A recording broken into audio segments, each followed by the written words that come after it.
जय जय रघुवीर समर्थ श्रीमत दासबोध दशक 6वा देवशोधन नाम समास 10वा अनुर्वाच्य नाम श्रीराम समर्थ श्रीराम समर्थ। समाधान पुसता काही म्हणती बोलीजे ऐसे नाही तरी ते कैसे आहे सर्वही निरोपावे। समर्थांनी या समासाला अनुर्वाच्य नाम असं नाम दिलेलं आहे। या समासामध्ये श्री समर्थांनी ब्रह्माला अनुर्वाच्य असं विशेषण लावलेलं आहे। समाधान पुसता काही म्हणती बोलीजे ऐसे नाही तरी ते कैसे आहे सर्वही निरोपावे। श्री समर्थ म्हणतात आहे की समाधान पुसता काही म्हणती बोलीजे ऐसे नाही। आपण व्यवहारामध्ये सुद्धा समाधान शब्द सहजतेने वापरतो आणि तो वापरत असताना माझं समाधान झालं असं आपण म्हणतो किंवा माझं समाधान झालं नाही असं म्हणतो। आता या शब्दामध्ये समाधान पुसता काही म्हणती बोलीजे ऐसे नाही तरी ते कैसे आहे सर्वही निरोपावे। आता समाधान म्हणजे काय हो, समाधान कसे आहे याचे उत्तर आपल्याला देता येत नाही, कारण ते शब्दात मांडताच येत नाही असे सर्व लोक म्हणतात। हा आपला अनुभव आहे, हा आपलाही अनुभव आहे। समाधान होते, पण कसे समाधान होते हे आपल्याला काही सांगता येत नाही। म्हणून समर्थांनी दृष्टांत म्हणून एक ओवी दिलेली आहे, खूप महत्त्वाची आहे। समर्थ म्हणतात, मुक्याने गुळ खादला गोडी नये सांगाव्याला याचा अभिप्राव मजला निरोप न कीजे। श्री समर्थ म्हणतात आहे की मुक्याने गुळ खाल्लं, गुळाची गोडी कशी आहे हे सांगण्यासाठी त्याला वाचा नाही आहे। मुक्याने गुळ खादला गोडी नये सांगाव्याला याचा अभिप्राव मजला निरोप न कीजे। याचं मला स्पष्टीकरण सांगा बरं। अनुभवही पुसो जाता।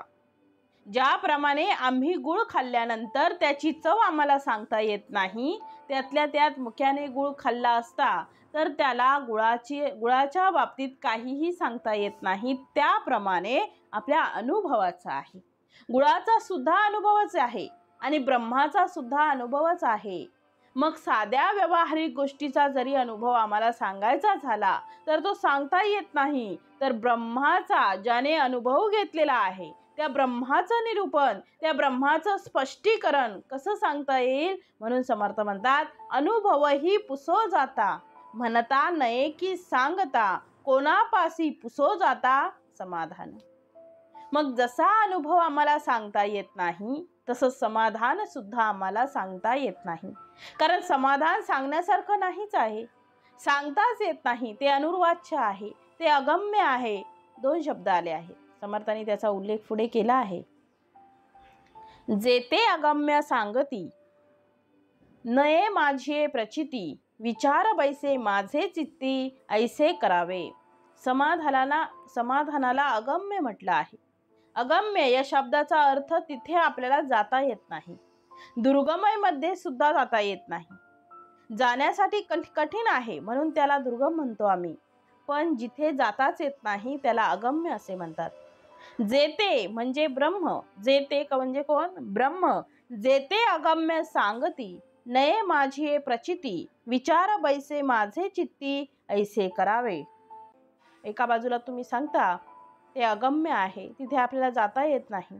कुठे जाता येत नाही तर परब्रह्माच्या जवळ आपल्याला जाता येत नाही, हे अगम्य आहे आणि त्याचा तुम्ही अनुभव सांगायचा आहे। आणि अनुभव सांगताना सुद्धा ते अनुर्वाच्य आहे। एका वेळेस दोन गोष्टी कशा काय येथे आल्या। एका बाजूला अगम्य म्हटलं आहे म्हणजे तिथे जाता येत नाही आणि ते अनुर्वाच्य आहे, याचा अर्थ ते वाणीने सांगता येत नाही, त्याचा मी अनुभव घेतला नाही। जे मला तिथपर्यंत जाता येत नाही ते अनुर्वाच्य आहे, ते कसं सांगता येईल। म्हणून समर्थ याचं उत्तर श्रोतांना देतात आहे, कृपया लक्ष देऊन ऐका। समर्थ सांगतात, जे समाधानाचे स्थळ, जे मुळामध्ये परब्रह्म आहे ते समाधानाचं स्थळ आहे की तो अनुभवाची केवळ ते स्वरूप प्रांजळ बोलो न दाऊ। त्याचा अनुभव ते स्वरूप प्रांजळ आहे, ते तुम्हाला मी सांगतो आहे ते ऐका।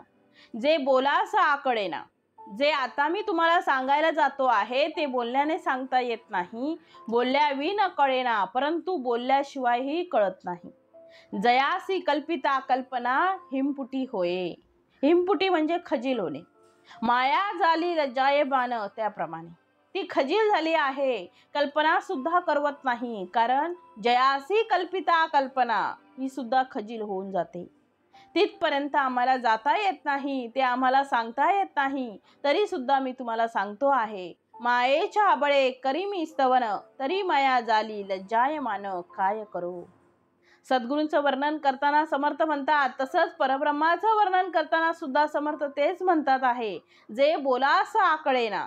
जे बोलून कळत नाही, आकळणे म्हणजे न कळणे. बोलून कळत नाही तरी सुद्धा बोलल्यावी न कळेना. बोलून आकळत जरी नसलं तरी बोलल्याशिवाय ते राहत नाही. अनेक गोष्टी आहेत अशा व्यवहारातल्या. तुमच्याजवळ एखादं पुष्प दिलं, त्या पुष्पाचा सुगंध तुम्ही घेतला, त्यानंतर दुसरं पुष्प तुमच्या हातात दिलं, काही पुष्पांचा तुम्ही सुगंध घेतला, तुम्ही दोन्ही पुष्पांचा सुगंध घेतलेला आहे. आता तुम्हाला दोन्ही पुष्पांचा सुगंध कसा आहे, कसं सांगायचं. आता दोन्ही पुष्पांचा सुगंध कसा आहे हे तुम्हाला सांगायचं आहे. मग आम्ही म्हणतो त्या फुलांचा गंध अतिशय सुंदर आहे. वर्णन केलं, खूप छान आहे, अप्रतिम आहे. त्याचा सुगंध घेतल्याबरोबर मन प्रसन्न होऊन जाते. त्या सुगंधाचा अनुभव घेतल्यानंतर मनाला एका प्रकारे अशी उभारी येते की जणू काही आपण आनंदाच्या डोहीमध्ये आपण तुडुंब झालो की काय, डुंबलो की काय असे वाटते. तो सुगंध ज्याला मिळेल तो भाग्यवान ठरेल. गुलाबाचा सुगंध आणि मोगऱ्याचा सुगंध दोन्ही फुलं होती माझ्याजवळ. दोन्ही फुलांचा सुगंध सुंदर आहे, तो सुगंधच आहे. मोगऱ्याचा सुगंध वेगळा आनंद देतो, गुलाबाचा सुगंध वेगळा आनंद देतो. पण दोन्ही सुगंध हे सुगंधच आहेत. असं मी कितीही जरी वर्णन करत असले तरी तुम्हाला ऐकणाऱ्याला सुगंधाचा अनुभव येऊ शकणार नाही. पण तरी सुद्धा तो सुगंध आहे, तो चांगला आहे. सुगंध मुळात अनुर्वाच्य आहे. खरंच आहे ना. सुगंध हे अनुर्वाच्यच आहे. सुगंधाचं काय वर्णन करता येणार नाही. त्या सुगंधाच्या जवळही जाता येत नाही. अगम्य आहे ते धरूनही ठेवता येत नाही. तो गंध आहे. म्हणजेच याचा अर्थ केवळ आम्हाला सुगंधाचं वर्णन करता येत नाही. जसं गुळ खाल्ल्यानंतर गुळाच्या गोडीचं वर्णन करता येत नाही, हिमालय पाहिल्यानंतर त्याच्या सौंदर्याचं वर्णन करता येत नाही, त्याप्रमाणे अनुभव जरी पुसता काही, जरी तुम्ही मला अनुभव विचारला तरी सुद्धा म्हणती न ये सांगता, न ये बोलता अनुभव चित्ती, जाणता चित्त जाणे. अनुभव हे जे आहे हे ज्याला आला तो म्हणतो अत्यंत उत्तम. म्हणजे डोळ्यांचा अनुभव वेगळा, कानांचा अनुभव वेगळा,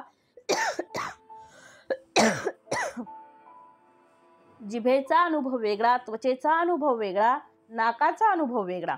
प्रत्येकाचा अनुभव कसा आहे, वेगळा आहे. म्हणजे पंच ज्ञानेंद्रियांचे अनुभव, एकाचा अनुभव दुसऱ्याला सांगता येत नाही. गुळ कोणी खाल्ला सांगता येत नाही. खाल्ल्यानंतर त्या जिभेला त्याचा अनुभव झालेला आहे, त्याचा अनुभव वाणीला झालेला आहे. हिमालय डोळ्यांनी पाहिला तर तो डोळ्यांना मिळालेला अनुभव जिभेने सांगणे म्हणजे ज्याचा अनुभव तो सांगू शकतो. आणि तो अनुभव सुद्धा फक्त घेता येत असतो, ती सांगायची गोष्ट नाही. म्हणून त्याला अनुर्वाच्य म्हटलेलं आहे. म्हणून समर्थ म्हणतात याची कल्पनाही करता येत नाही, फक्त तो अनुभव घेता येतो, हृदयात साठवून ठेवता येतो. म्हणून समर्थ म्हणतात तरी सुद्धा ते मी तुम्हाला सांगण्याचा प्रयत्न करतो आहे. ते सांगता येत नाही, मला माहीत नाही. जे बोलास आकळेना, बोलिल्या विनही कळेना. एकदा तो अनुभव तुम्हाला आला की ते सांगण्याची सुद्धा तुम्हाला गरज नाही. ते जाणावे परब्रह्म, जे वेदांचे गुह्य परम, धरिता संत समागम सर्वही कळे.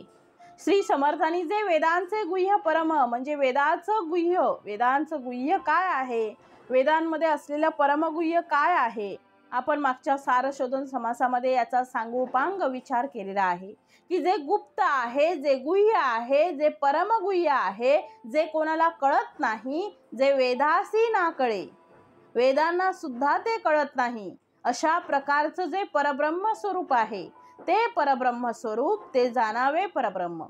आता ते धरिता कोणाच्या बरोबर, धरिता संत संग, जर संघ आपण जर चांगला धरला, जर संतांच्या सहवासात तुम्ही राहिले, संत समागम तुम्हाला लाभला, तर सर्वही कळे. म्हणून समर्थांनी संत समागमाला, संत सहवासाला, सज्जन संगतीला अत्यंत महत्त्व आहे असं जागोजागी वर्णन केलेलं आहे.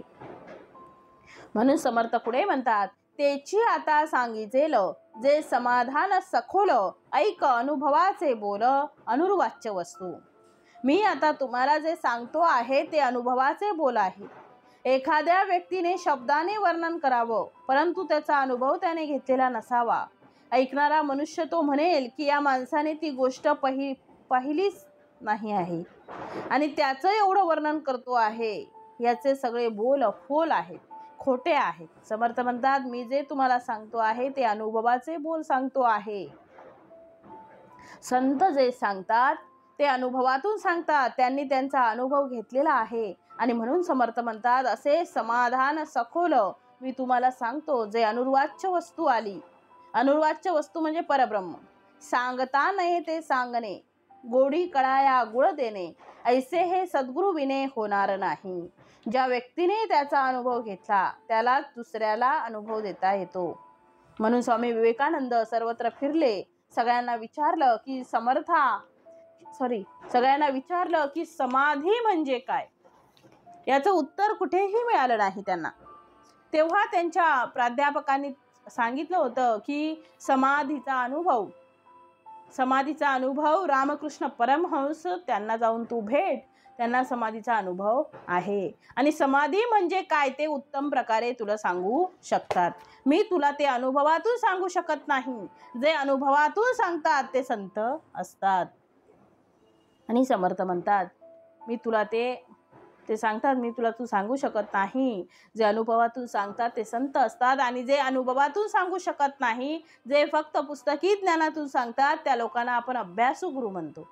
म्हणून संतांच्या जवळ जाऊनच आम्हाला त्याचा अनुभव घ्यावा लागतो. समर्थांनी सुद्धा तेच सांगितलंय की सद्गुरूंजवळ जर गेले तर तुम्हाला ते प्रत्यक्ष त्याचा अनुभव करून देतात.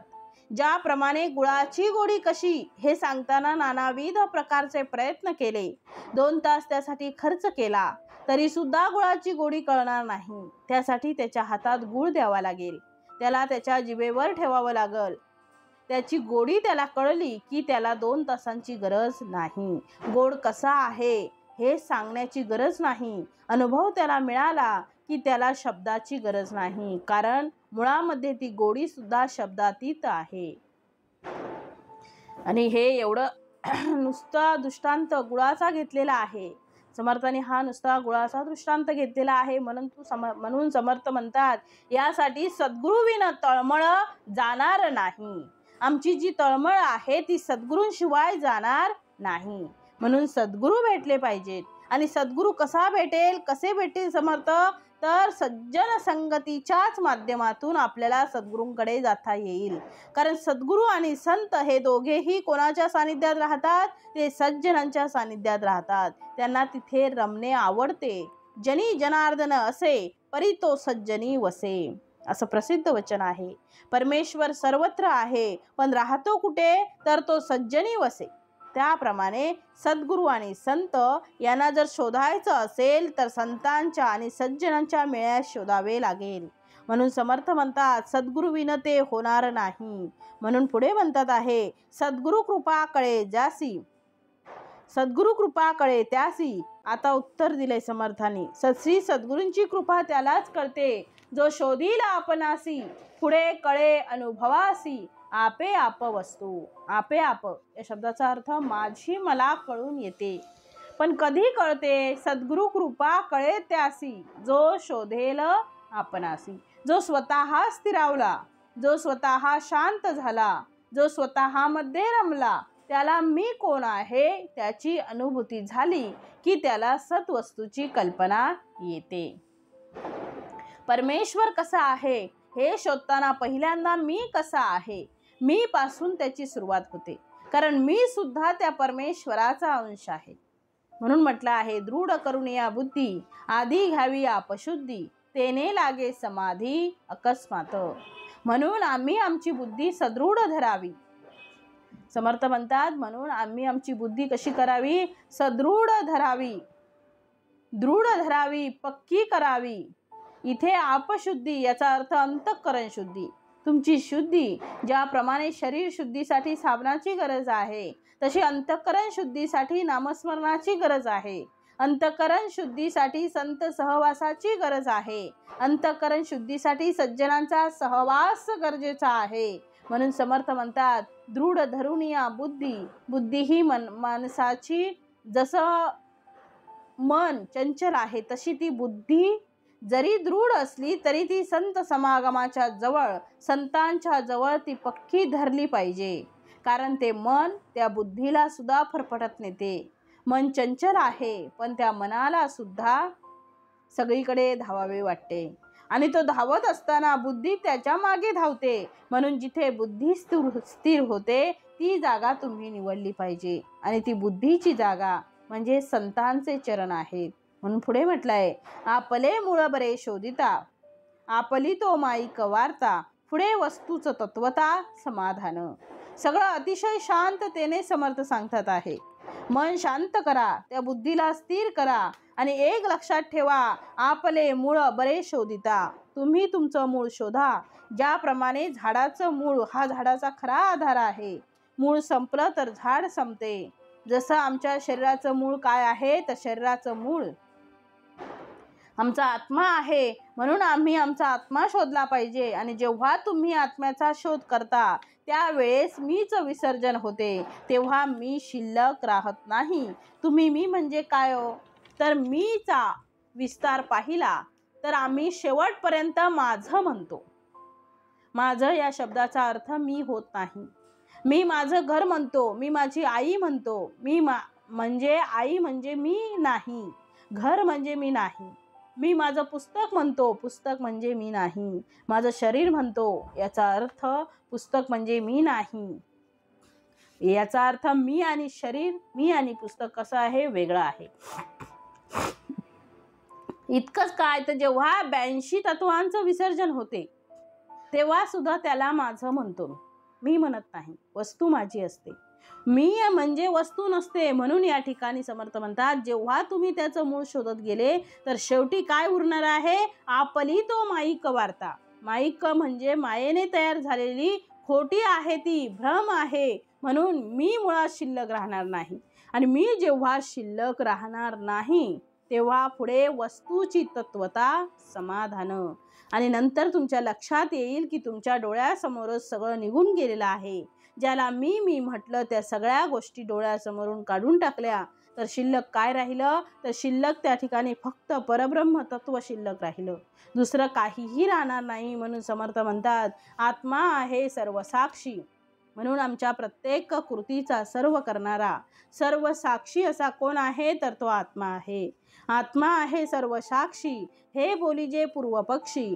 जो कोणी सिद्धांत लक्षी तोची सिद्ध. म्हणून आत्मा सर्व साक्षी, हे बोलीजे पूर्व पक्षी. पूर्व पक्षामध्ये आम्ही म्हणू आत्मा करणारा आहे, पण शेवटी आत्मा सुद्धा काही नाही. जो कोणी सिद्धांत लक्षी तोची सिद्ध, कारण तो सुद्धा साक्षी आहे, तो करता नाही होऊ शकत. सूर्याच्या साक्षीने संपूर्ण सृष्टीची रचना चालते. सूर्य हा त्याचा साक्षी आहे, पण साक्षी जरी असला तरी सूर्य काही करत नाही. तसा आमचा आत्मा हा साक्षी आहे, परंतु तो करता नाही. म्हणून इथे समर्थ म्हणतात, सिद्धांत वस्तू लक्षू जाता. जेव्हा सिद्धांत वस्तू आम्हाला पाहायची असेल किंवा त्या सिद्धांतापर्यंत आम्हाला जाऊन पोचायचं असेल, परब्रह्मापर्यंत पोचायचं असेल, तर काय होईल? सर्व साक्षी ते अवस्था, आत्मा तिहून परता अवस्था तिथं. इथे सर्व साक्षीने ते अवस्था, याचा अर्थ पदार्थाचं ज्ञान. आत्मा तिहून परता, परंतु या सगळ्या पदार्थापेक्षा आमचा आत्मा भिन्न आहे. कुठल्याही जगाच्या पाठीवर असलेल्या ज्या पंचमहाभूतांनी तयार झालेल्या कुठल्याही पदार्थापेक्षा आत्मा हा कसा आहे? भिन्न आहे. आणि म्हणून आत्मा तिहून परता, तो अवस्थातीत, ती कुठलीही अवस्था नाही आहे, ती वस्तू पण नाही आहे. म्हणून समर्थांनी याचं स्पष्टीकरण सांगताना सांगितलं आहे की पदार्थ ज्ञान जेव्हा सरे, द्रष्टा द्रष्टेपणे नरे, ते समयी उत्तरे फुंजमीपणाचा.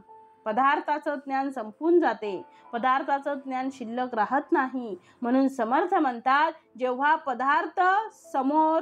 पदार्थ डोळ्यासमोरून निघून जातात, पदार्थ म्हणजे खायचे पदार्थ नाही, पदार्थ या शब्दामध्ये पंचमहाभूतांनी तयार झालेला कुठलाही घटक हा पदार्थच आहे.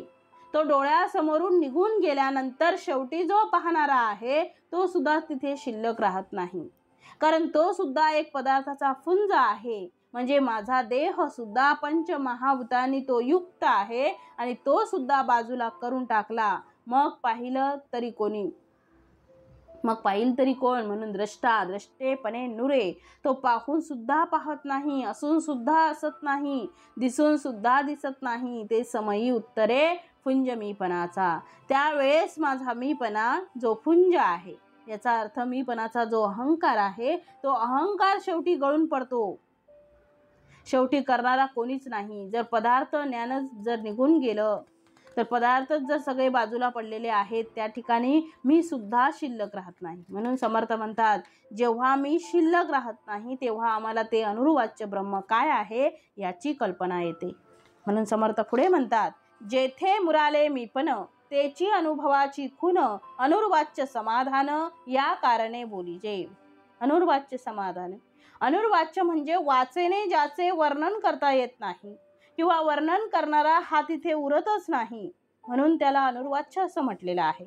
श्री समर्थांनी हे सांगत असताना ते म्हणतात आहे, सर्व साक्षीत्व, आपला अनुभव, यथार्थ ज्ञान, त्रिपुटी, वाणी आणि मन अशा प्रकारे कोणाचाही हात तिथे पोचत नाही. जाणीव टाकून दिली जाते, द्रष्टा द्रष्टेपणाने उरत नाही किंवा मी नाहीच होतो. याला समर्थांनी निशेष मुरणे असं म्हटलेलं आहे.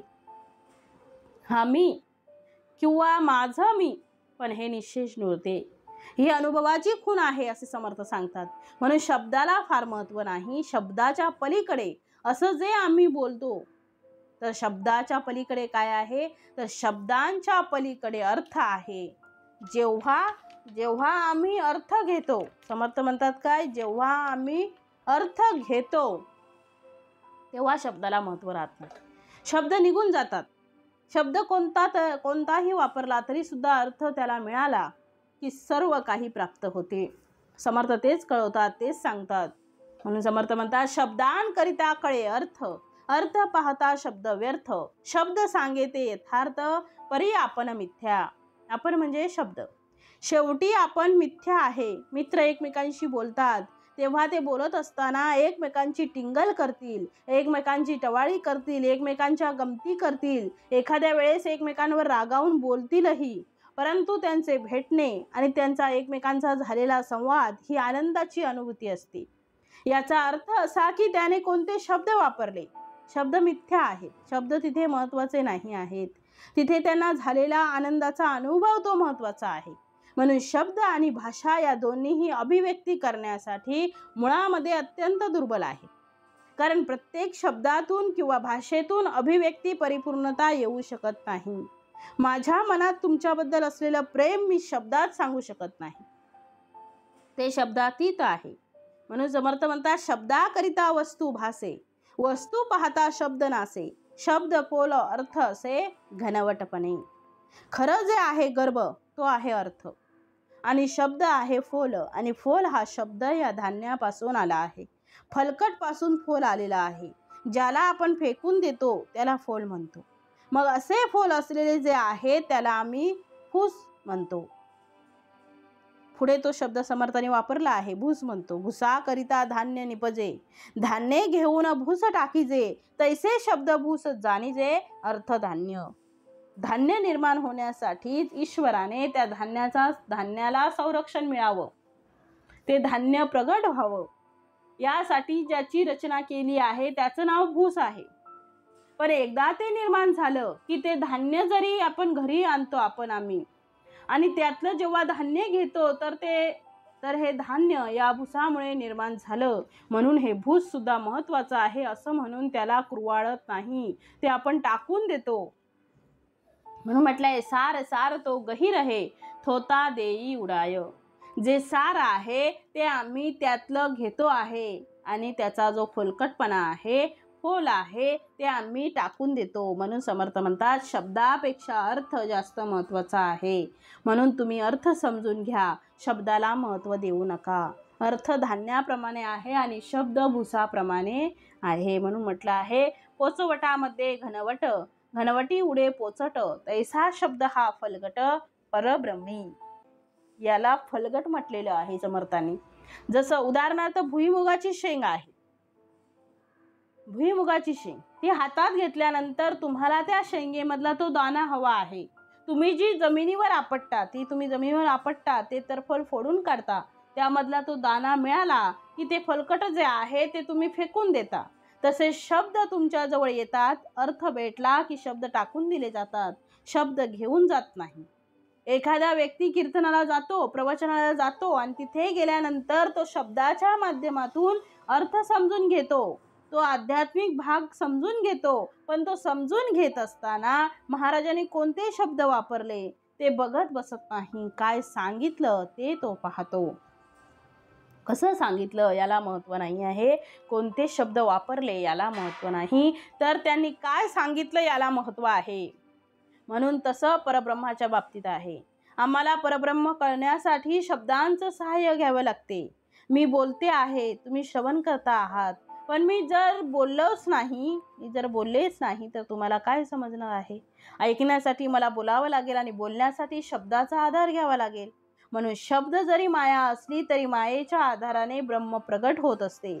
मायेच्या माध्यमातून ब्रह्म प्रगट होते असं म्हणण्यापेक्षा अजून चांगलं सांगू आपण की ब्रह्म कळण्यासाठी समर्थ म्हणतात मायेचा आधार घ्यावा लागतो. आधाराशिवाय कळत नाही. गुळाची गोडी कळण्यासाठी गुळ हवा. म्हणजे गुळ महत्त्वाचा की गोडी महत्त्वाची? गोडी महत्त्वाची आहे, पण त्याच्यासाठी गुळ हे पंचभौतिक साधन आम्हाला स्वीकारावे लागते. म्हणून समर्थ म्हणतात आहे, शब्दाकरिता वस्तू भासे, वस्तू पाहता शब्द नासे. अशा प्रकारे समर्थांनी त्या फलगटाला टाकून द्या आणि त्याचा अर्थ घ्या असं परोपरेने सांगतात आहे. भूस सांडून कण घ्यावा हा व्यवहार आहे. हा आम्ही चांगल्या वस्तू घेतो. आपण बाजारातून मेथीची जुडी आणली तर त्यातली मेथी आहे ती घेतो आणि त्यातल्या कचरा जो आहे तो बाजूला काढतो. त्याच्यातील फक्त कवळी पानं घेतो, बाकी जाड देठ टाकून देतो. जे कामाचं आहे ते घेतो आणि खातो. याचा अर्थ जे स्वीकारते आपण स्वीकारतो. काय स्वीकारतो? जे आपल्या हिताचं आहे ते स्वीकारतो. आणि जे फलगटाप्रमाणे आहे, जे तुमच्यासाठी नाही आहे ते टाकून देतो. त्याप्रमाणे शब्दाला टाकून दिले जाते आणि त्यातला अर्थ मात्र घेतला जातो. भूस सांडून कण घ्यावा, तैसा वाच्यांश त्यात जावा, कण लक्षांश लक्षावा, शुद्ध स्वानुभवे. स्वतःच्या अनुभवाने स्वअनुभवे आणि तोही शुद्ध स्वानुभवे. तो अर्थ आपल्याला स्वीकारायचा आहे, तो अनुभव आपल्याला घ्यायचा आहे. तसा अनुभव ब्रह्माचा आहे. ब्रह्म कळण्यासाठी समर्थ शब्दांच्या माध्यमातून आपल्याला कळण्यासाठी लिहिला आहे. शब्दांना महत्त्व आहे का? तर या शब्दांमागे लपलेला जो अर्थ आहे, समर्थांचे जे विचार आहेत त्याला महत्त्व आहे. म्हणून अर्थ घ्यावा, शब्द टाकावा. म्हणून समर्थ इथे भूस टाकावे म्हणतात. भूस सांडून कण घ्यावा, तैसा वाच्यांश त्यात जावा. वाच्यांश म्हणजे वाचेने उच्चारलेला, तो वाच्यांश त्यागावा. कण लक्षांश लक्षावा, कसा लक्षावा? शुद्ध स्वानुभवे. स्वतःच्याच अनुभवाने, शुद्ध स्वानुभवाने. प्रत्यक्ष अनुभव घ्यावा. तसा ब्रह्माचा अनुभव घ्यावा. पण तो कसा घ्यावा हे सांगण्यासाठी शब्दांची गरज आहे. म्हणून शब्द आहेत. जसं हिमालयाचं वर्णन एकाने सांगावं शब्दाने आणि त्याच्यावरून आम्हाला इच्छा व्हावी की प्रत्यक्ष हिमालय कसा आहे. मग प्रत्यक्ष हिमालय पाहण्याची उत्कंठा निर्माण होणे आणि हिमालय जाऊन पाहणे आणि पाहिल्यानंतर मग यांनी केलेलं वर्णन आणि आपण घेतलेला अनुभव याचं जेव्हा मिलन होईल तेव्हा तुमच्या लक्षात येईल की त्यांनी यथार्थ वर्णन केलेलं आहे. समर्थांनी केलेलं ब्रह्माचं यथार्थ वर्णन हे तुमच्या तेव्हा खऱ्या अर्थाने अनुभूतीस येईल की जेव्हा तुम्ही ब्रह्माचा अनुभव घ्याल. पण त्याच्यासाठी या शब्दांची गरज आहे.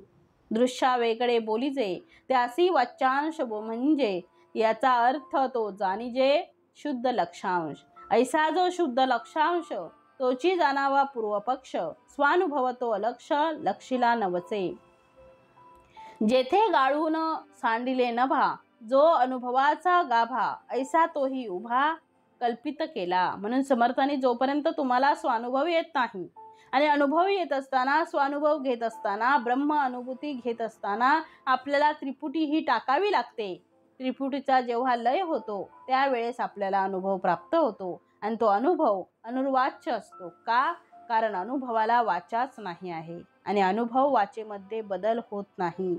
अनुभव तो अनुभव आहे. आपण म्हणतो प्रेम हे मुकेच असते, प्रेम हे मुके असते. याचा अर्थ प्रेमाला शब्दात बांधता येत नाही, प्रेमाचं वर्णन हे शब्दात करता येत नाही. शब्द तिथे पांगुळे होतात.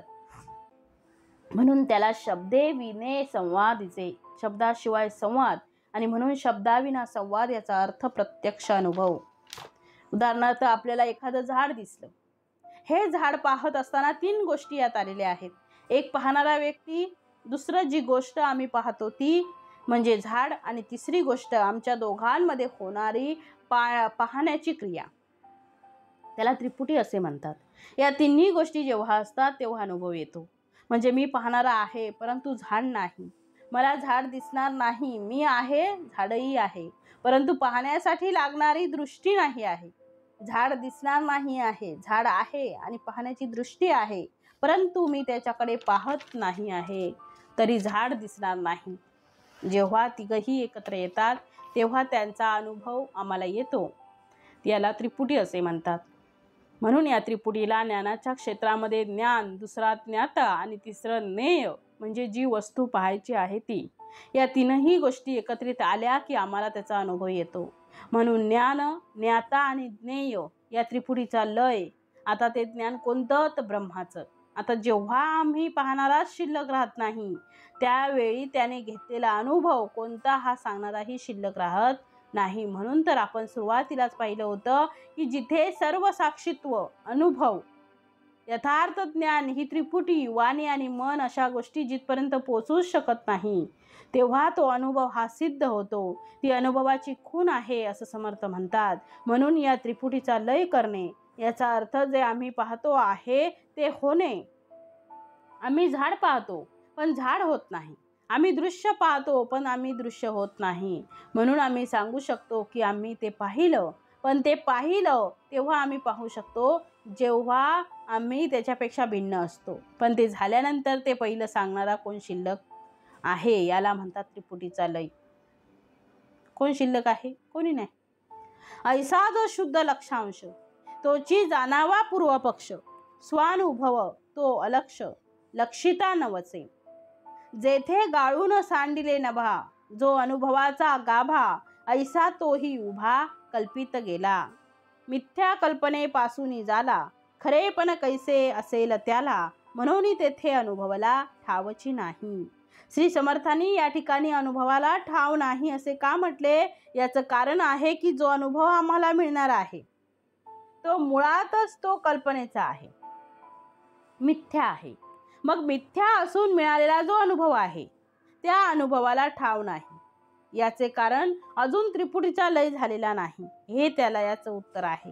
त्रिपुटीचा जेव्हा लय होतो तेव्हा अनुभव शिल्लक राहत नाही. म्हणून समर्थांनी पुढे म्हटलं आहे, दुजे बिन अनुभव.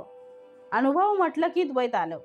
दुजेपण म्हणजे द्वैत, 2 गोष्टी एकत्र आल्या, 2 असल्याशिवाय अनुभव येणार नाही. दुजेपण अनुभव हे बोलणेची तो वाव, या कारणे नाही ठाव अनुभवासी.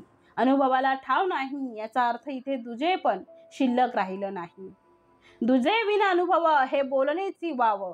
2 शिवाय अनुभव कसा येईल? एकच असेल त्याला अनुभव कसा येईल?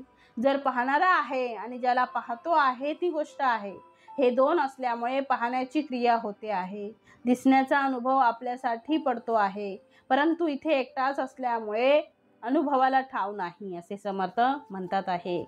अनुभवे त्रिपुटी उपजे, अद्वैती द्वैतची लाजे, म्हणून बोलणे साजे अनुर्वाच्य.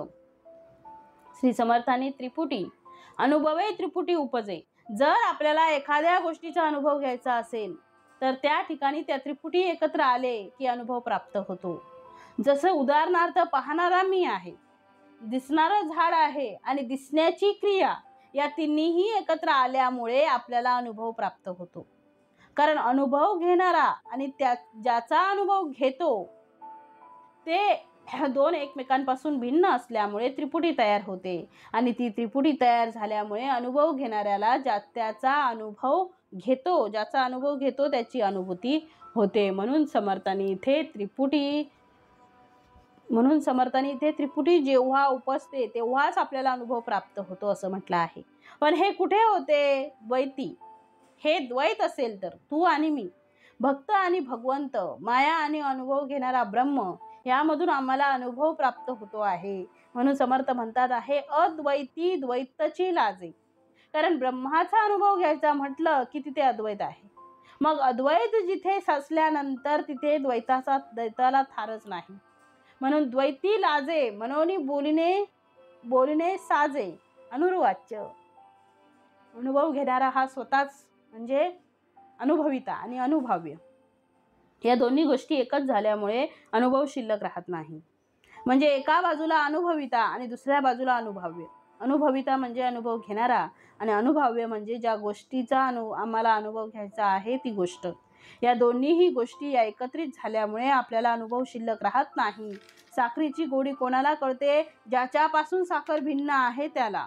तो आणि साखर एक झाल्यानंतर त्याला साखरेची गोडी त्याला कळणार नाही.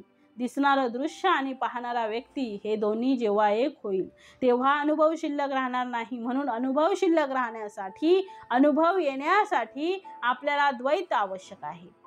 आणि ब्रह्म ज्याला कळते, ज्याला ब्रह्माची जाणीव झाली आहे, ब्रह्माची अनुभूती झालेली आहे, तेव्हा द्वैत संपते. जेव्हा द्वैत संपते तेव्हा अनुभव घेणारा शिल्लक राहत नाही. त्यामुळे अनुभवच राहत नाही. अनुभव घेणारा आणि ज्याचा अनुभव घ्यायचा आहे ती गोष्ट किंवा ती सद्वस्तू म्हणजे परब्रह्म, ते दोघेही एकच झाले आहेत. राम आणि दास दोघे प्रौढले रामी हेही बोलावया दुजा अनुरेच रे धामी. दोघेही राम आणि दास एक झाले आहेत. त्यामुळे आता ते बोलण्यासाठी सुद्धा कुणीही तिथे शिल्लक राहिलं नाही. दोघेही एकसाथ आहेत अशी अवस्था प्राप्त होते. समर्थांनी सुंदर दृष्टांत 2 दिले आहेत, ते पाहूया. दिवस रजनीचे परिमित्य करावया मूळ आदित्य, तो आदित्य गेली या उर्वरित त्यासी काय म्हणावे. असं म्हणतात की रात्र आणि दिवस हे दोघेही एकमेकाला सापेक्ष आहे. रात्र आहे म्हणून दिवस आहे आणि दिवस आहे म्हणून रात्र आहे. आणि रात्र आणि दिवस या दोन गोष्टी कोणाच्या अधिपत्याखाली चालतात? त्या आदित्याच्या, त्या सूर्याच्या. त्या सूर्याला प्रकाश आहे म्हणून काही ठिकाणी अंधार आहे आणि काही ठिकाणी उजेड आहे. पण जर सूर्यच नसला तर रात्र आणि दिवस राहील का? म्हणून समर्थ म्हणतात अनुभव आणि अनुभविता हे दोघेही शिल्लक राहणार नाहीत. मुळात ते दोघेही माईक आहेत. रात्र ही माईक आहे आणि दिवसही माईक आहे. हे रात्र आणि दिवस माईक आहेत हे केव्हा कळते? जेव्हा सूर्याची अनुपस्थिती असते तेव्हा. तो कायम अनुपस्थितीत असेल, सूर्य शिल्लक राहणार नाही, तर त्या ठिकाणी अनुभव आणि अनुभविता दोघेही तिथे राहणार नाहीत. म्हणून समर्थांनी इथे म्हटलं आहे शब्द मौण्याचा विचार. आता दुसरा दृष्टांत दिलाय. एका बाजूला भाषण आहे, शब्द म्हणजे भाषा.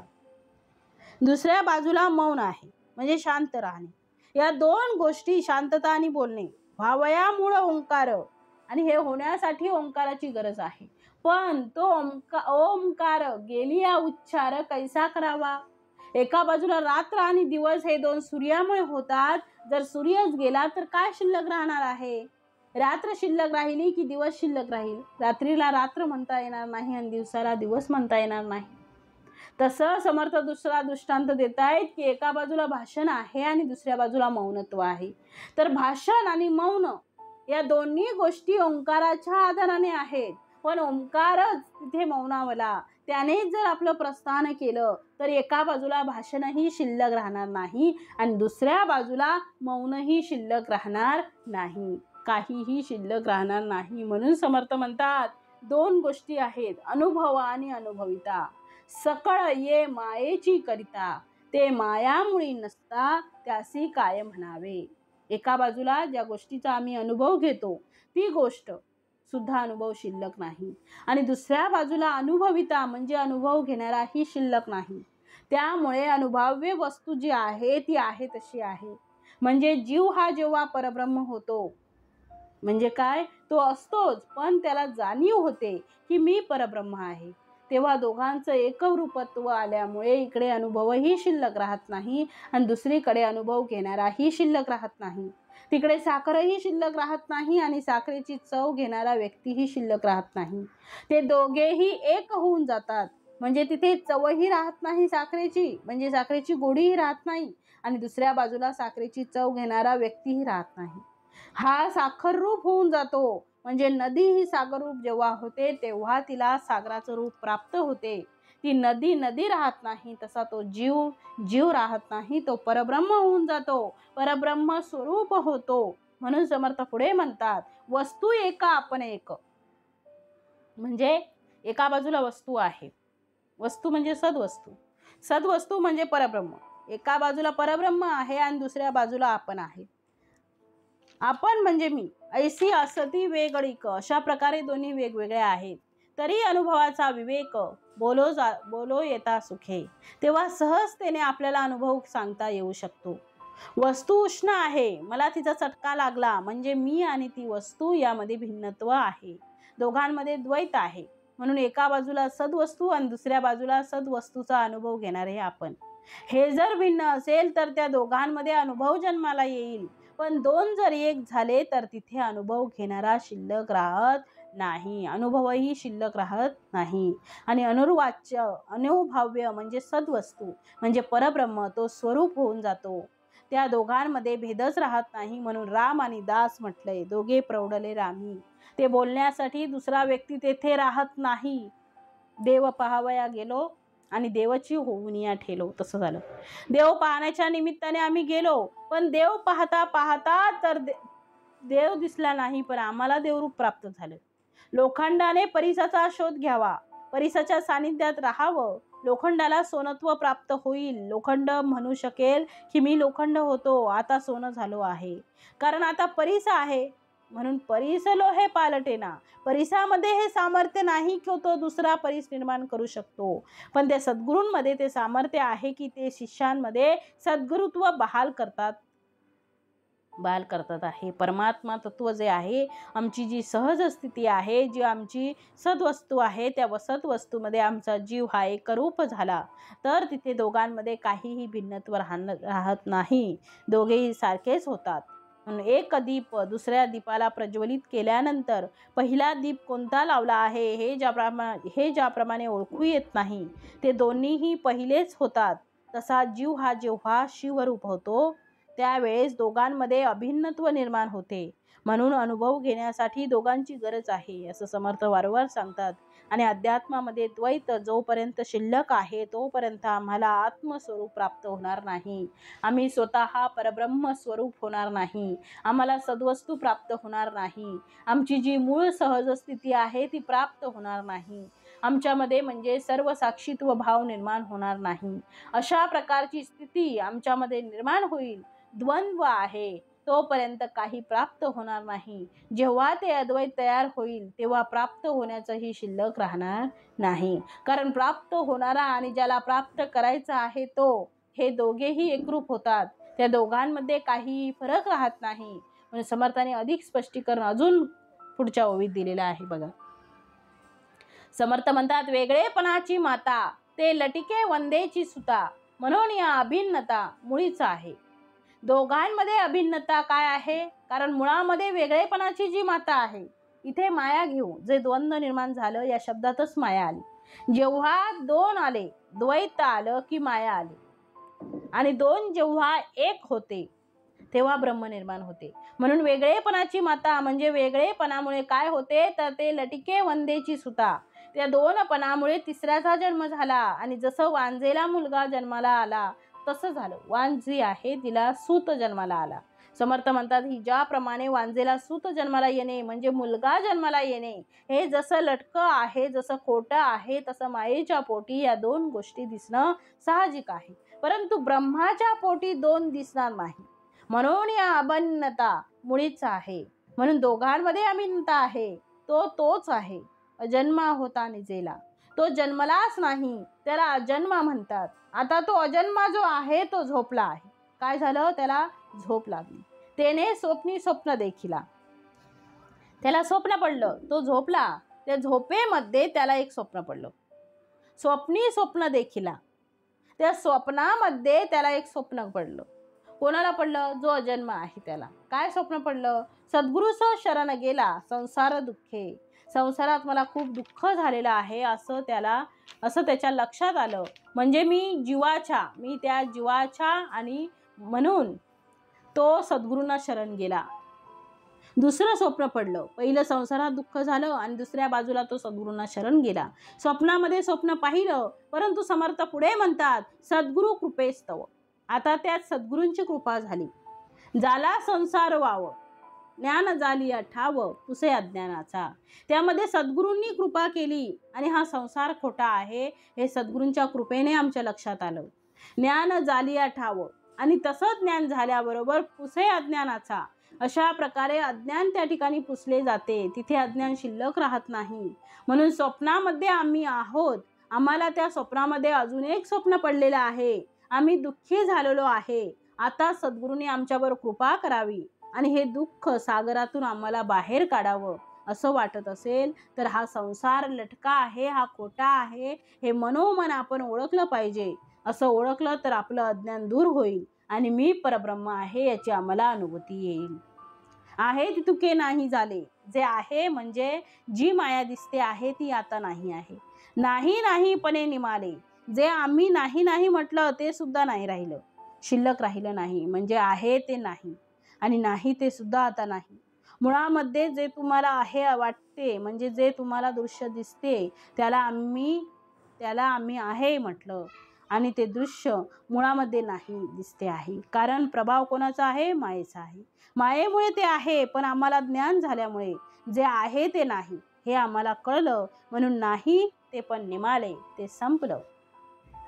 आहे नाही जाऊन उरले नासो न काही. आहे नाही जे आहे म्हणजे जे दृश्य आहे ते आता नाही, ते सगळं निघून गेलं. आता जे उरलं आहे त्याला आम्ही शुद्ध ज्ञान असं म्हटलं आहे. म्हणजे जे आम्हाला डोळ्यांनी दिसते त्याला आम्ही आहे म्हणतो, कारण आम्ही जागृत आहोत. जागृतीमध्ये आमच्या डोळ्यांना जो अनुभव येतो तो दृश्य जगत नाही कसं म्हणावं. म्हणून आम्ही काय करतो? त्याला आहे, पण हे आहे असलेलं नाही. हे ज्ञानचक्षु प्राप्त झाल्यानंतर ते आहे ते नाही लक्षात येतं. मग जेव्हा ते नाही लक्षात येत तेव्हा जे नाही आणि आहे या दोन्ही गोष्टी म्हणजे भेद आणि अभेद या दोन्हीही गोष्टी जेव्हा निघून जातात तेव्हा जे शिल्लक राहते, जे उरते त्याला शुद्ध ज्ञान असं म्हटलं आहे. म्हणजे भेदही संपतो आणि अभेदही संपतो. तो भेदाभेद भ्रम ठरतो. म्हणून संत तुकाराम महाराजांनी भेदाभेद भ्रम अमंगळ असं म्हटलेलं आहे. म्हणून समर्थ म्हणतात आहे अशा प्रकारे तू लक्षात घे बाबा. शून्यत्वातीत समर्थ पुढे म्हणतात शून्यत्वातीत शुद्ध ज्ञान. तिथे शून्य सुद्धा शिल्लक राहत नाही.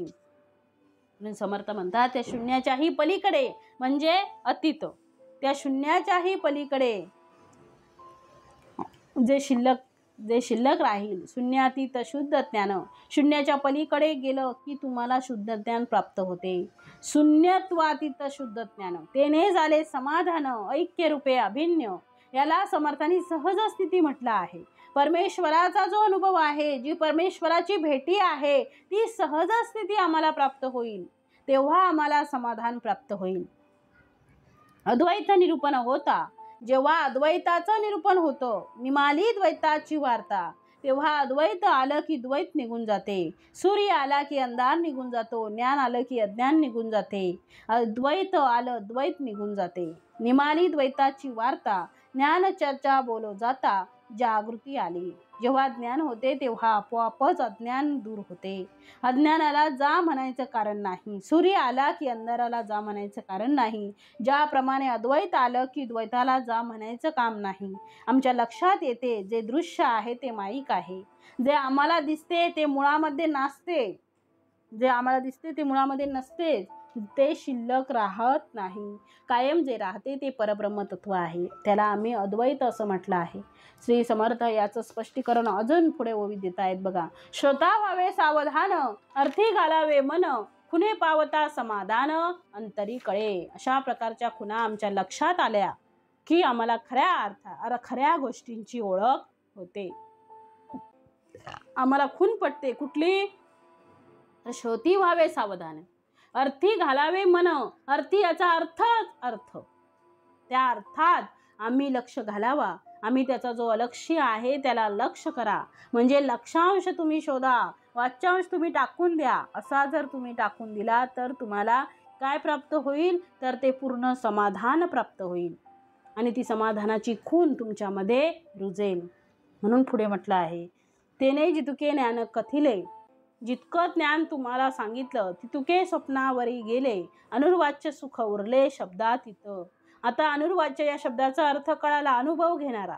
आणि अनुभव्य आणि अनुभव ही त्रिपुटी एक झाली. तिन्ही एक झालं, त्यामुळे अनुभव सांगणारा शिल्लक नाही. त्यामुळे आता मात्र फक्त आनंद शिल्लक राहिलेला आहे. आणि आतापर्यंत जो आम्ही अनुभव घेतला ते सगळं माया होतं. प्रत्यक्ष चंद्राचं दिसणारं प्रतिबिंब हे कुठपर्यंत दिसते आहे? जोपर्यंत चंद्र जात नाही तोपर्यंत. तो चंद्र गेला की प्रतिबिंब आपोआप निघून जाते. त्याप्रमाणे आम्हाला ज्ञान प्राप्त झालं की अज्ञान आपोआप निघून जाते. समर्थ तेच म्हणतात आहे की आता आम्हाला जे प्राप्त झालेलं आहे ते आम्हाला अनुर्वाच्य असं सुख प्राप्त झालेलं आहे. तेथे शब्देविन ऐकता, अनुभवता, अनुभविता दोघेही नाही राहिले. का शिल्लक राहिला नाही? कारण अनुभविता हाच अनुभव्य झालेला आहे. मागे आपण पाहिलं की नाही की एखाद्या वस्तूला आपण पाहिलं, ती दिसणारी वस्तू, तुम्ही हे दोघे भिन्न असल्यामुळे त्या वस्तूचं आम्हाला ज्ञान होते आहे. पण तुम्ही त्या वस्तू आकार झाले, त्या वस्तूप्रमाणे झाले, ते वस्तूच झाले, तर दोघेही निघून गेल्यामुळे अनुभवही शिल्लक राहत नाही आणि त्याचा अनुभविताही शिल्लक राहत नाही. मग तो कोण होतो? तर अनुभव्य होतो. म्हणून समर्थांनी अनुभव शिल्लक राहत नाही असं म्हटलं नाही आहे. अनुभव्य का शिल्लक राहत नाही? कारण अनुभव्य हा शब्द जेव्हा असतो, जेव्हा त्याचा अनुभव घेणारा असतो, म्हणजे शिक्षक आहे म्हणून विद्यार्थी आहे आणि म्हणून ज्ञान आहे. आता विद्यार्थी हा जर शिक्षक झाला तर तिथे शिक्षकही शिल्लक राहत नाही आणि विद्यार्थी शिल्लक राहत नाही. ते ज्ञानही शिल्लक राहत नाही, कारण ते सगळं एकरूप होऊन जाते. म्हणून त्रिपुटी निघून जाते, त्रिपुटीचा लय होतो. म्हणून पुढे म्हटलं आहे, सांडिली त्रिपुटी दीप उजळल्या घटी, अशी अवस्था प्राप्त होते. म्हणून समर्थ म्हणतात, तेथे शब्दे विन ऐक्यता, तेथे शब्दे विन ऐक्यता, अनुभवना अनुभविता, ऐसा निवांत तो मागुता, जागृती आला. तेने स्वप्न देखिला, त्याने स्वप्न पाहिले, जागा होऊन जागृती आला. आता जागा झाला आणि जागृती आली. स्वप्नातून तो जागा झाला. तो तेथे शब्द कुंठित. समर्थ म्हणतात, तेथे शब्द कुंठित.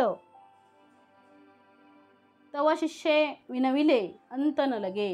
तेथे शब्द कुंठित झाला, अंत न लगे. या निरूपणाचे मूळ केलेची करू प्रांजळ, तेने अंतरी निवळ, तेची समाधान कळे. तव शिष्ये विनविले म्हणजे या निरूपणाचं जे सार आहे. समर्थ काय म्हणतात, जीवाने स्वप्नात आणखी एक स्वप्न पाहिले होते. नंतर त्याचं स्वप्नात संसार दुःखी होऊन सद्गुरूंना तो शरण गेल्याचे स्वप्न त्याने पाहिले. त्यामुळे त्याची अज्ञान निद्रा सरून तो स्वस्वरूपाविषयी जागृत झाला, म्हणजे त्याला शब्दज्ञान झाले. पण जागा होऊन जागृतीला आला, म्हणजे त्या शब्दांच्या अर्थाचे चिंतन करता करता तो अर्थाशी एकरूप झाला. त्यावेळी शब्दज्ञान कुंठित झाले व तो अनंताशी एकरूप झाला. आणि म्हणून समर्थ म्हणतात, या निरूपणाचे मूळ केलेची करू प्रांजळ, तेने अंतरी निवळ समाधान कळे. म्हणजे या निरूपणाचे मूळ सार जे आहे ते आता परत स्पष्ट करून सांगतो. म्हणजे मग तुला समाधान म्हणजे काय हे अंतर्यामी कळेल. तव शिष्ये विनविले. आता एवढं सगळं सांगितल्यानंतर सुद्धा शिष्याना काहीतरी प्रश्न पडलाच. काय पडला? तव शिष्य विनविले, जी हे आता निरूपिले ते पाहिजे बोलिले मागुते स्वामी, काय सांगा मला. तेव्हा शिष्याने विनंती केली की हे स्वामी, आता आपण जे निरूपण केले ते सर्व परत मला समजावून सांगावे. मज कळाया कारण केलेची करावे निरूपण. एकदा आता तुम्ही केलं ना, बरोबर नाही समजलं मला, परत एकदा मला ते सांगा. येथील येथील जे का निज खूण ते मज अनुभवावी. याच्यातील जी निज खूण आहे, खरं त्याचं गम्य आहे ते एकदा मला सांगा. आणि कोणता प्रश्न आहे शिष्याचा तो ऐका. मज कळाया कारण केलेची करावे निरूपणा. हा विषय अवघड आहे. मला नीट कळाला म्हणून सांगितलेलंच पुन्हा सांगावे. मला अजून नीट कळावा म्हणून सांगितलेलं तुम्ही आहे ते पुन्हा सांगावं. त्यातील आत्मानुभवाची जी निज खूण आहे, रहस्य आहे, त्याचा मला साक्षात अनुभव येईल असे आपण करावे. तो प्रश्न कुठचा आहे? अजन्मात सांग कवन, तेने देखिला कैसा स्वप्न, तेथे कैसे निरूपण बोलिले आहे. समर्थ काय म्हणतात? तेथे कैसे निरूपण बोलिले आहे. आता तुम्ही म्हटलं अजन्मा जो होता तो झोपलेला आहे. तो अजन्मा कोण आहे त्याचं नाव मला सांगा. तो अजन्मा कोण आहे? त्याला स्वप्न कोणतं पडलं? स्वप्नात त्याला कोणतं स्वप्न पडलं ते मला एकदा तुम्ही परत सांगा. अजन्मा तो सांग कवन, तेने देखिला कैसा स्वप्न, त्यांनी कोणतं स्वप्न पाहिलं ते सांगा. तेथे निरूपण बोलिले कैसे, आणि तिथला कुठला संवाद झाला आहे तो सांगा एकदा. समर्थ म्हणाले, आपण अजन्मा म्हणून म्हणाला तो कोण आहे? त्याने कुठले स्वप्न पाहिले? त्या स्वप्नात कशाचे निरूपण केले गेले? ते सर्व मला आता तुम्ही सांगा. आणि पुढे समर्थ म्हणतात, जाणून शिष्याचा आदर. शिष्याचं जे काही म्हणणं आहे ते समर्थांच्या लक्षात आलं. समर्थ म्हणाले, ठीक आहे. जाणून शिष्यांचा आदर, शिष्याची जिज्ञासा जाणून स्वामींनी त्याच्या प्रश्नांना जी प्रत्युत्तरे दिली आहेत ती आता येथे श्रोत्यांनी अत्यंत तत्पर होऊन ऐका. स्वामी देती प्रत्युत्तर. समर्थ त्यावर उत्तर देतच आहे. त्याची आता अतितत्पर श्रोती येथे परिसावे. आता समर्थांनी त्याचं अप्रतिम सुंदर उत्तर पुढे दिलेलं आहे. समर्थ म्हणतात, आता तुम्ही ते तत्पर होऊन ऐका. ऐक शिष्या सावधान, अजन्मा तो तूच जाण, तुवा देखील स्वप्नी स्वप्न तोही आता सांगतो. श्री सद्गुरू म्हणतात की शिष्या सावध होऊन तू आता ऐक. येथे मी जो अजन्मा म्हणून सांगितला तो तूच आहेस. आता तू स्वप्न कुठले पाहिलेस तेही स्पष्ट करून सांगतो ते आता ऐक. स्वप्नी स्वप्नाचा विचार तो तू जाण हा संसार, येथे तू सारासार विचार केला. हा संसार हेच तू पाहिलेलं स्वप्न आहे, आणि स्वप्नातील विचार म्हणजे येथे तू जो सारासार विचार केलास तो आहे. रिगोनी सद्गुरुस शरण काढून शुद्ध निरूपण, का याची करीसी ऊन खून प्रत्यक्ष आता.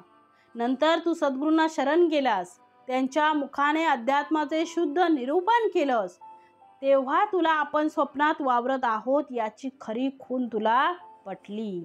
याचाची घेता अनुभव, बोलणे तितुके होते वाव, निवांत विश्रांतीचा ठाव, ते तू जाण जागृती. आता तू त्याचा प्रत्यक्ष अनुभवच घेत आहेस. जेव्हा तुला स्वस्वरूपानुभव येईल तेव्हा शाब्दिक ज्ञान हेही मिथ्याच असते हे तुला कळेल, व तू आत्मस्वरूपाच्या ठिकाणी निश्चल होऊन तीच विश्रांतीची तुझी जागा असेल हे तुला स्वानुभवाने कळेल. हीच मी पण विरहित जी स्थिती आहे तीच खरी जागृती आहे हे तू जाणून घे. पुढे समर्थ म्हणतात, ज्ञान गोष्टीचा गलबला, सर्वण अर्थ प्रगटला, याचा विचार घेता आला अंतरी अनुभव. प्रथम प्राप्त झालेल्या शाब्दिक ज्ञानाचा गोंधळ संपून ज्यावेळी त्यातील अर्थाकडे तुझे लक्ष केंद्रित होईल, त्यावेळी त्या अर्थाचा विचार करता तुला अंतर्यामी याचा अनुभव तुला येईल. तुझं वाटे हे जागृती, मज झाली अनुभव प्राप्ती, या नाव केवळ भ्रांती फिटलीच नाही.